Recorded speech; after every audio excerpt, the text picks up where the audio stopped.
హైదరాబాద్ లోని నాచారంలోని రామకృష్ణ హార్టికల్చర్ సినీ స్టూడియోస్ లో ఇసుకేస్తే రాలనంత జనం. దానికి కారణం సమరసింహారెడ్డి లాంటి బ్లాక్ బస్టర్ తరువాత బాలకృష్ణ దర్శకుడు బి గోపాల్ కలయికలో కొత్త సినిమా ప్రారంభమవటం. దానికి తోడు ముహూర్తం షాట్ కు క్లాప్ కొట్టడానికి వచ్చింది నట సామ్రాట్ Akkineni Nageswara Rao garu. Posani Krishna Murali script. Police officer getup లో బాలకృష్ణ అదిరిపోయాడు. బాలకృష్ణ అభిమానులంతా బి గోపాల్ ను చుట్టుముట్టేశారు.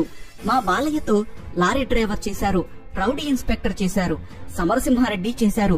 3 బ్లాక్ బస్టర్లే, వాటిని మించిపోవాలి సినిమా అంటూ ఉద్వేగంగా ఏదేదో చెబుతున్నారు వాళ్ళు. అసలే ఓపెనింగ్ టెన్షన్ లో ఉన్న గోపాల్ కు ఈ అభిమానుల అంచనాలతో double tension. Telugu film chamber compound లోని గెస్ట్ హౌస్. బి గోపాల్ అక్కడే తచ్చట్లాడుతున్నారు. పోసాని కృష్ణమురళి, విజయేంద్ర ప్రసాద్, ఆంజనేయ పుష్పానంద్, ఈరోడ్ సౌందర్, 4 రూముల్లో 4 అగ్ర రచయితలు. ఒక్కొక్కరు ఒక్కో కథ మీద కూర్చున్నారు. బాలకృష్ణకు నప్పే మంచి మాస్ కథ కావాలి. పోసాని స్క్రిప్ట్ తో ఓపెనింగ్ షాట్ తీశారు, కానీ అది అక్కడితో ఆపేశారు. ఏవేవో సందేహాలు. మామూలుగానే బి గోపాల్ కు ఏదీ ఒక పట్టాన నచ్చదు. పర్చూరి బ్రదర్స్ లాంటి వాళ్లు తల్లిదండ్రులు, వంశానికొక్కడు కథలు చెబితేనే తిరస్కరించినవాడు. గోపాల్ కు కథ నచ్చేలా చేయడమంటే ఓ పెద్ద యజ్ఞమే. దానికి తోడు గోపాల్ కిది 25వ సినిమా. ఇంకా టెన్షన్. హేమా హేమిల్ లాంటి రచయితలు చెప్పిన కథలు కూడా నచ్చటం లేదాయనకు. అలాంటి టైంలో చిన్ని కృష్ణ గుర్తొచ్చారు. సమరసింహారెడ్డి నుంచి టచ్ లో ఉంటున్నారు. మొన్నీ మధ్య రజనీకాంత్ నరసింహకు రచయితగా కూడా పనిచేశాడు. అర్జెంటుగా బాలయ్యకు కథ కావాలి చిన్ని అడిగారు బి గోపాల్. రెడీ సార్ అని అక్కడే కూర్చొని కథ చెప్పటం మొదలుపెట్టాడు చిన్ని కృష్ణ. అవాక్కైపోయారు బి గోపాల్. కథ విన్న తర్వాత కూడా ఆయనది అదే పరిస్థితి. అప్పటికప్పుడు పర్చూరి గోపాలకృష్ణకు కబురంపారు. ఆయనంటే బి గోపాల్ కు బాగా గురి. తనకేం కావాలో, బాలకృష్ణకేం నచ్చుతుందో పర్చూరి వాళ్లకు బాగా తెలుసు. చిన్ని కృష్ణ చెప్పిన కథ విన్నారు పర్చూరి గోపాలకృష్ణ. ఆయనకు ఓపెనింగ్ సీనే నచ్చేసింది. హీరో ఓ సంగీతం మాస్టారు, కొడుకుతో పాటు అజ్ఞాతంలో గడుపుతూ ఉంటారు. తీరా చూస్తే అతను ఐపీఎస్ ఆఫీసర్. బి గోపాల్ కు ఇక్కడే డౌట్. హీరోని పోలీస్ ఆఫీసర్ గా కాకుండా ఇంకెలా చూపించొచ్చు? చిన్ని కృష్ణ ఇంకో వెర్షన్ రెడీగా ఉంది. ఇండియా టుడేలో వచ్చిన ఓ ఆర్టికల్ దానికి ప్రేరణ. పంజాబ్ లో ప్రతి ఇంటి నుంచి ఒక్కరైనా ఆర్మీకి పంపిస్తారట. అదొక రూల్ అట. దాన్నే అక్కడ రాయలసీమకు అప్లై చేశాడు. ఆ ఊరిని ఫ్యాక్షనిస్టుల బారి నుండి కాపాడుకోవడం కోసం ఇంటికో బిడ్డ చొప్పున సైన్యం ఏర్పడుతుంది. ఆ ఇంటి నుంచి బలిదేవుడిగా హీరో వెళ్తాడు. చిన్ని కృష్ణ చెప్పిన ఈ ఐడియా అందరికీ ఓకే. ఇంకా స్క్రిప్ట్ కి మెరుగులు దిద్దుతున్నారు. కొన్ని మార్పులు, కొన్ని చేర్పులు, ఇంకొన్ని కూర్పులు. హీరో ఇప్పుడు సంగీత మాస్టర్ కాదు, నాట్యాచార్యుడు. Major change. హీరో ఊరిని కాపాడటం బాగుంది, కుటుంబాన్ని కూడా కాపాడేసిన ఏదైనా ఉంటే ఇంకా బాగుంటుందని పర్చూరి వెంకటేశ్వరరావు సలహా. చిన్ని కృష్ణ రాత్రికి రాత్రే రైల్వే స్టేషన్ ఎపిసోడ్ సృష్టించాడు.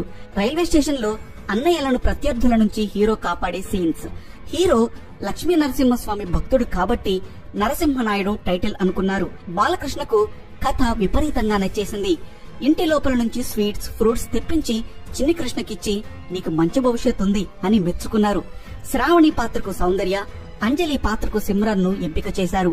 ఆఖరి నిమిషంలో సౌందర్య డేట్లు కష్టమైపోయాయి. దాంతో శ్రావణి పాత్రకు సిమ్రన్ ని మార్చి అంజలి పాత్రకు ప్రీతి జింగానియాను తీసుకున్నారు. ఛాయాగ్రహుడు విఎస్ఆర్ స్వామి, సంగీత దర్శకుడు మణిశర్మ, కూర్పరి కోటగిరి వెంకటేశ్వరరావు, ఫైట్ మాస్టర్ విక్రమ్ ధర్మ లాంటి హేమా హేమిలను ఎంచుకున్నారు. విజయనగరంలో మేజర్ షూటింగ్. బాలకృష్ణకు బాగా అచ్చొచ్చిన ఏరియా. అక్కడే షూటింగ్ చేసిన ఆయన సినిమాలన్నీ హిట్టే. సినిమా ప్రారంభంలో కనపడే శివరంజని సంగీత నృత్య పాఠశాల సెట్ ను అరకులోయలో ఓ కాలువ దగ్గర భారీగా నిర్మించారు. ఆ కాలువ మీద కర్రలతో 120 అడుగుల వంతెన కట్టారు.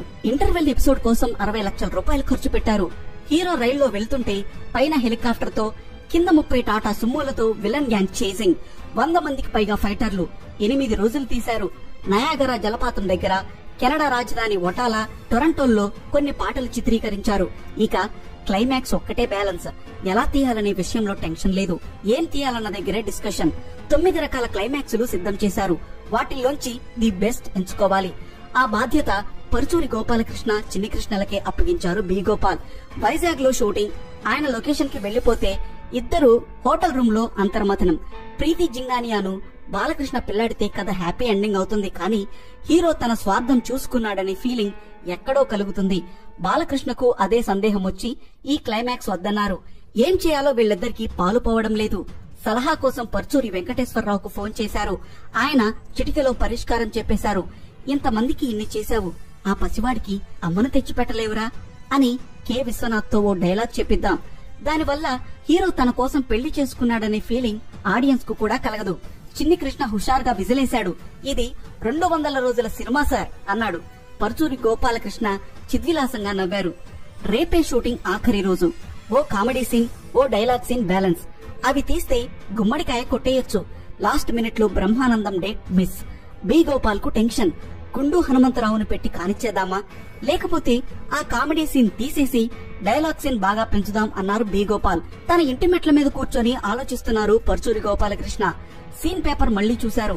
అక్కడేవో పొడుగాటి డైలాగులు ఉన్నాయి. వాటిని తగ్గించి ఇంకా శక్తివంతంగా రాయొచ్చు. గోపాలకృష్ణకు అకస్మాత్తుగా పెద్దాయన ఎన్టీఆర్ గుర్తొచ్చారు. ఆయనతో కొన్ని సంఘటనలు గుర్తొచ్చాయి. చకచకా డైలాగులు రాసేశారు. ప్లేస్ నువ్వు చెప్పినా సరే, నన్ను చెప్పమన్నా సరే, టైం నువ్వు చెప్పినా సరే, నన్ను చెప్పమన్నా సరే, ఎప్పుడైనా సరే, ఎక్కడైనా సరే, కత్తులతో కాదురా కంటి చూపుతో చంపేస్తా. ఇది డైలాగ్. బి గోపాల్ 2 చేతులెత్తి దండం పెట్టాడు. లాస్ట్ మినిట్ లో ఇంకో టెన్షన్. సినిమా నిడివి బాగా ఎక్కువైపోయింది. దాదాపు 3000 అడుగులు ఎడిట్ చేయాలి. ఫస్ట్ హాఫ్ 7000, సెకండ్ హాఫ్ 10,000 అడుగులు ఉంది. సెకండ్ హాఫ్ ని టచ్ చేయడానికి లేదు. అంతా ప్యాక్డ్ గా ఉంది. తీస్తే గీస్తే ఫస్ట్ హాఫ్ లోనే పెద్ద తలకాయలంతా కూర్చున్నారు. ఫస్ట్ హాఫ్ నుంచి ఒక్కో సీను నరుక్కుంటూ వస్తున్నారు. దాంతో ఇంటర్వెల్ మారిపోయింది. రైల్వే స్టేషన్ లో బాలకృష్ణ నడిచొస్తుంటే ప్రత్యర్థులు పారిపోవటం ఫస్ట్ అనుకున్న ఇంటర్వెల్. ఇప్పుడేమో సిమ్రన్ తో పెళ్లి సీన్ దగ్గర ఇంటర్వెల్ పడింది. ఫైనల్ రష్ చూసి పరుచూరి గోపాలకృష్ణ ఒకటే మాట అన్నారు, ఇది ఆంధ్ర షోలే. 2001 జనవరి 11న రావడానికి నరసింహనాయుడు రెడీ. సరిగ్గా అదే రోజు చిరంజీవి మృగరాజు కూడా రిలీజ్. పోటాపోటీ సంక్రాంతి పోరు వేడెక్కింది. చిరంజీవి బాలకృష్ణ సినిమాలు ఒకే రోజు విడుదల కావడం ఇదే ఫస్ట్ టైం. ఇంకో పక్క వెంకటేష్ భారీ గ్రాఫిక్ సినిమా దేవీపుత్రుడు. ఫైనల్ గా నరసింహనాయుడే సంక్రాంతి విజేత. 6 కోట్లతో తీస్తే 25 కోట్ల పై చిలుకు వసూలు చేసింది. దక్షిణాదిలో 100 కేంద్రాల్లో 100 రోజులాడిన తొలి సినిమా ఇదే. బాలకృష్ణకు కీలకమైన సమయంలో కీలకమైన సినిమా. సమరసింహారెడ్డి తరువాత వరుసగా 4 ఫెయిల్యూర్లు. బాలకృష్ణకు మళ్లీ బూస్ట్ ఇది. దాంతో పాటే ఉత్తమ నటుడిగా నంది అవార్డు. చిన్ని కృష్ణకు రైటర్ గా స్టార్డమ్. పర్చూరి సోదరుల డైలాగ్స్ కు అభిమానుల వీరతాళ్లు. ఇక మణిశర్మ పాటలు సూపర్ డూపర్ హిట్. మొన్నా కుట్టేసినాది, నిన్నా కుట్టేసినాది, లక్స్ పాప లంచ్కొస్తావా పాటలు మాస్ కి నిజంగానే లంచ్ తిన్న ఫీలింగ్ ఇచ్చాయి. దక్షిణాదిలో 100 కేంద్రాల్లో 100 రోజులాడిన తొలి సినిమా ఇదే. బాలకృష్ణకు కీలకమైన సమయంలో కీలకమైన సినిమా. సమరసింహారెడ్డి తరువాత వరుసగా 4 ఫెయిల్యూర్లు. బాలకృష్ణకు మళ్లీ బూస్ట్ ఇది. దాంతో పాటే ఉత్తమ నటుడిగా నంది అవార్డు.